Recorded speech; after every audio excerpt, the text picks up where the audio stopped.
What's up, guys? Welcome back to another episode of CREview. In today's episode, we are talking about influencer marketing going into 2023 and how that applies to commercial real estate professionals. Yo, your baby. My baby. I used to do this for a living. It broke me for quite a while. I think I still got PTSD when you said we're going to do influencer marketing.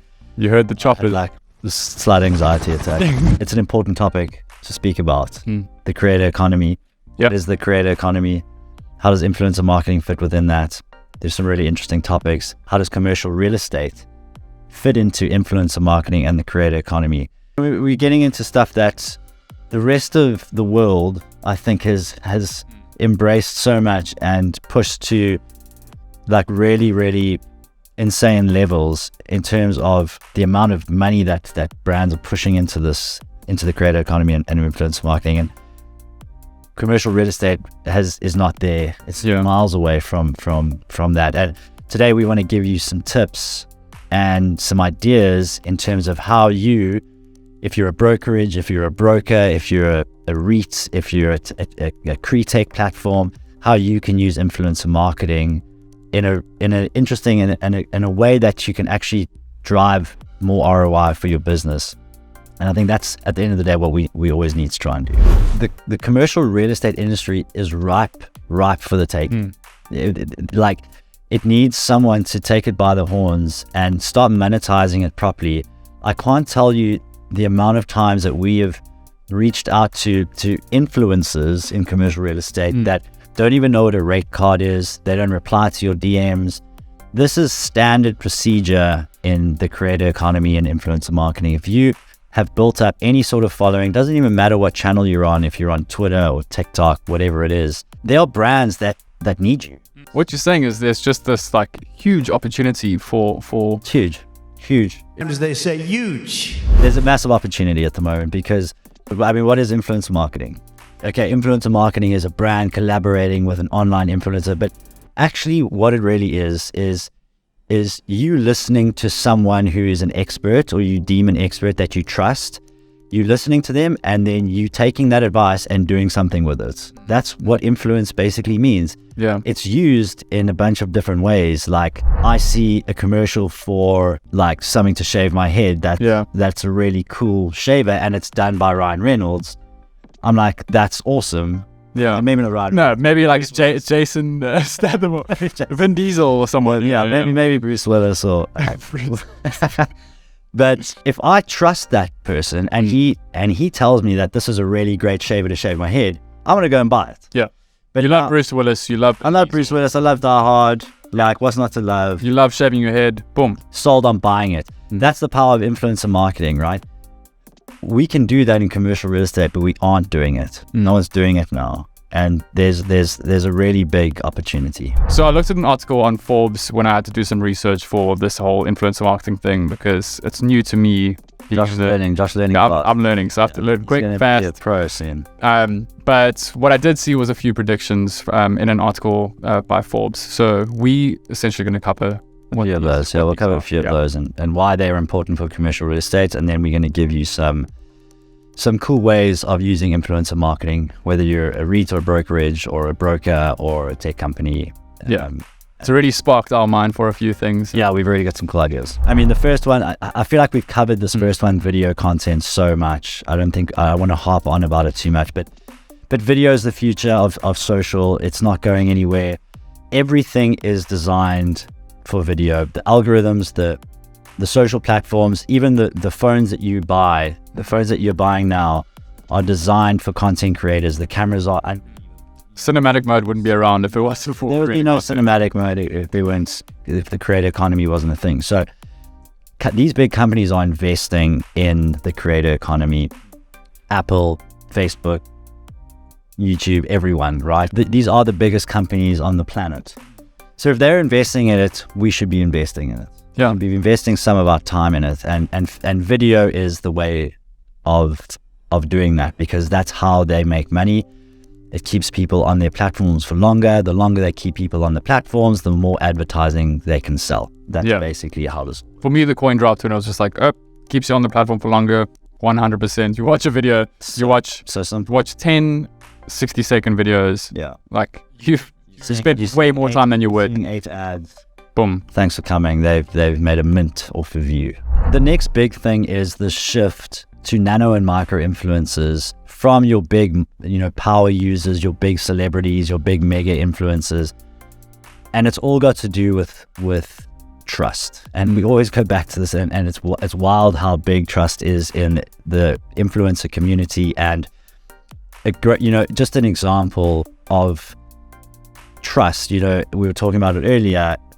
And if you don't trust the person that's telling you to buy something, you're not going to buy it. The reason why we're shifting to these more micro influencers, it basically means they have smaller followings, but their followings are really, really authentic and engaged. And they're very engaged. And the reason those people are following those influencers is because they are giving them very real and trusted advice. And the things that they're saying, people trust. Yeah, they believe, and they believe. So believe to be true. Yeah, those audiences are super engaged. They're commenting, they're engaged, they're liking, they're sharing. And these influencers have a really good ability of connecting with that audience. The audience of these influencers is going to trust them a hell of a lot more than these big mega influencers. And yes, if you've got the money like Coca-Cola and McDonald's, and you can use those mega influencers to build brand awareness, just to get your, get people to know that you've got a new burger coming out. Yeah. But your micro influencers are going to get into the nitty gritty, and people are going to really trust that. So that when a real estate example would be, if you were a broker and you needed to lease a restaurant space, you could potentially reach out to a local foodie influencer in your area and get ask him, can you do a post for me? I'll pay you. Yeah. Just tell people that we've got this really cool new space available. I can take you and show you. And if they get behind that, that's an amazing way to start using influencer marketing if you're a broker, because you're getting more eyeballs on it. The people that own restaurants are going to be following that foodie influencer, that foodie blogger. So they might want to open a new space. And now you're letting that whole audience know through this guy that they really, really trust that you've got the space available. So I see really big opportunities in this industry for commercial real estate, but no one's really doing it to it. We were talking about a tech company earlier. Yeah, a tech company for sure. If you've got a really cool CRE Tech platform that you're trying to get out. If you've got a CRE Tech platform that's helping brokers do something, or REITs or whatever it is, you can use these guys to promote your product. Getting a guy like Kyle or Max or Beth or one of them to promote your product and give them the product and let them do an honest review on it and say, hey, I've used this for a week. It's increasing my leads. It's doing all these amazing things for me. You're now tapping into that entire audience that you would never have the ability to do before. These bigger influencers, these celebrities, they just take the money and then they'll say whatever the hell the agency tells them to say, or the company tells them to say. But your micro influencers, your nano influencers, they're not really in it for the huge amounts of cash. So they're building their names and whatever, and they've got the trust. So when they say that your product is good, the audience is going to trust them because they generally do believe it's a good product. And the cool thing about it is that you can probably get 10 of those guys. It'll be cheaper as well. Very affordable budget. It's sounding good. Sounding pretty good, right? I'm sold. Yeah. We've spoken it up so nicely, but it takes a ton of work. Yeah. So the first thing you're going to do after watching this video is go on Google and type in how do I find this? Who do I use? Who's the right person? Because this is B2B, it's commercial real estate, whatever niche you're in, it has to be super relevant, and the area you're in, because you really want to hone in on the community that they have. Yeah. How do you find that person? And you might have one or two people that come to mind. We keep on harping on about Kyle and Sarah, Max Fisher, Beth Azor, Eddie Gonzalez. Those are our go-to because they're fresh in our head. But those may not be the right people for the specific thing that you're talking about. Your market. You really have to decide on who you go for and how on earth do you do that. It's the most important part of what you'll do if you get into influencer marketing is actually finding the right person. So the idea is that you want to find people in your areas. So local micro influencers, especially, it depends on what you're doing. If you're a broker or a brokerage and you're trying to lease space, you want influencers from your area that are influencing the people in those locations. So that's quite a tricky thing to do, but you might follow them. You might have someone at your company that follows these types of people. So you've got to go do a little bit of digging, a little bit of Googling, a little bit of on Instagram, finding, these types of people. So it can be quite tricky. If you're in the tech space, if you got a product or a platform, you can go a little bit more national. Yeah. So you can just start searching commercial real estate influencers if you want to use those types of people. And, we'll put up a really cool list. We're going to reveal the list, eh? Yeah. We'll put up a few. Yeah. We'll put up a couple. But like essentially what Atypical has done, we've built up a list of commercial real estate influencers that we have. It's almost like our hit list, our go-to people that are... Well, they're doing the best in the industry. They're doing the best. They're doing the best, and they've got the best followings. And I wouldn't say that they are being as professional influencers as they probably could be.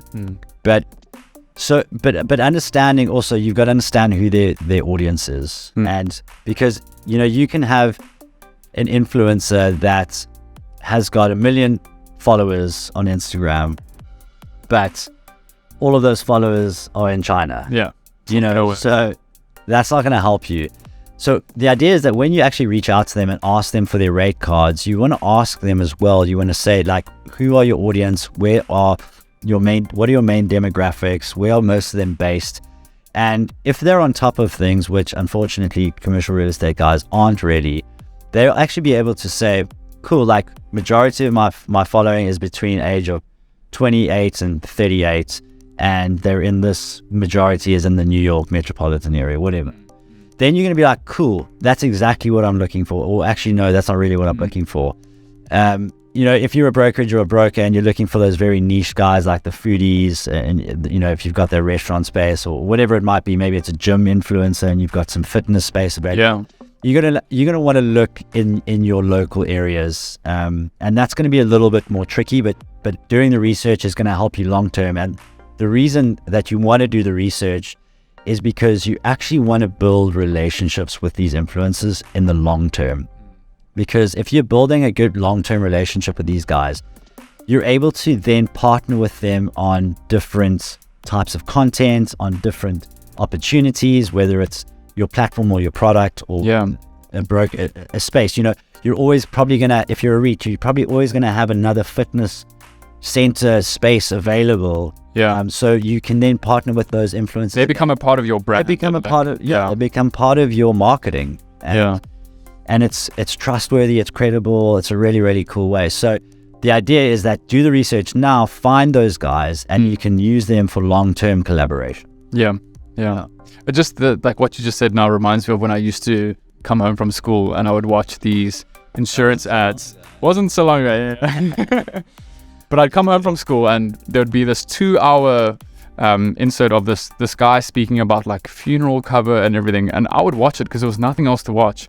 So I'd watch this guy, and his name was, I don't know if I should mention it, his name was Desmond Dube, and I'd watch this guy speak about insurance things, and whenever he would come on, this happened over like a good few years. Yeah. And I associate my entire life, this insurance company, with this guy because he and did you like that was the person. I watched it, but being exposed to that same person with the brand for a certain product or service, like 15 years later, I still think of that same thing. It really top of mind, yeah. Oh, this. Hope he's well. Yeah. So long-term collaboration, think that way, like really important. And then kind of, I guess, like just a few examples I think that we can give you. So, and we've kind of mentioned most of them, but like I said, I think there's a lot of room for creativity in terms of how we use influencers, and they don't just need to be commercial real estate influencers. If I'm talking about the marketing managers here, if whatever problem you might have, it doesn't necessarily have to be solved by using a commercial real estate influencer. Like we said with the restaurant space or the fitness space, you can find, fitness influencers or foodie influencers or whatever space you've got. Is there an industry that you can apply that to? Is there, is there a type of influencer you can use? And that's a nice creative way of using that. And then you can actually find some really decent sized influencers. If you're a big REIT and you've got a big, you try to fill a space in a massive shopping center, it's probably worth going down the influencer route to say, getting it out there, at least from a brand awareness point of view. Opportunities are endless in terms of that sort of thing. It's like whatever your center sort of offer. Yeah. You can have someone that's there, that's on the ground, that is ready to do it as well. Yeah. And then on the other side is also promoting that center. So promoting the tenants in your center if you're a REIT. So you can promote the tenants, you can use influencers to promote, influencers from your local community that can promote the center. There's a new store opening. The opportunities are endless. That can now be a part of your appeal. That they want to be at your center because you're going to promote it. Because you're going to be promoting them with these really cool influencers. Boom. Damn. Yeah. And then, again, if you're a broker or a brokerage, it's slightly trickier, but yeah, you've got to get a little bit more creative. But it is really looking at those spaces. And then if you're a tech platform, if you're in CRE Tech, that's one of the way easier. Yeah. It's way easier because you can basically, you can use any of the CRE influencers if you get them on board. You can look into the technology influence space. You can look into the business influence space. There are quite a few avenues there because you're not really limited to any local areas, especially if you're targeting the whole of the US. You can really start. You can apply more of like a B2C sort of take on that. And then hit us up if you want some more ideas. To put it into perspective, this thing is only getting bigger. Yeah, creator economy is going to be absolutely massive. Yeah. It's going to be absolutely massive, and it's a brilliant time if you're a creator, if you're an industry expert, if you're a thought leader, to really start ramping up that production on your content, do more content. I know like a few of the guys that we've spoken to are starting more longer form YouTube channels, not just the short format stuff. That's also going to be really, really lucrative. It's going to be really lucrative from if you're able to build up a really good following and you build up a lot of views on a platform like YouTube. YouTube have got a partner program that they will pay you just for views. Yeah. That you will get money directly from YouTube just if you get a certain amount of views. I think it's 1,000 subscribers and 4,000 watch hours, and then you start getting paid. Yeah. You start getting paid. Yeah. So there's a lot of there's just so much appetite from the platforms themselves, but there's also it's worth getting into it. A lot of food for thought. Honestly, hit us up if you've got any questions. If you want to understand more about it, but like start googling the creator economy, what all of that stuff means, how AI is coming into it, how the ChatGPT, all those things are coming into it now.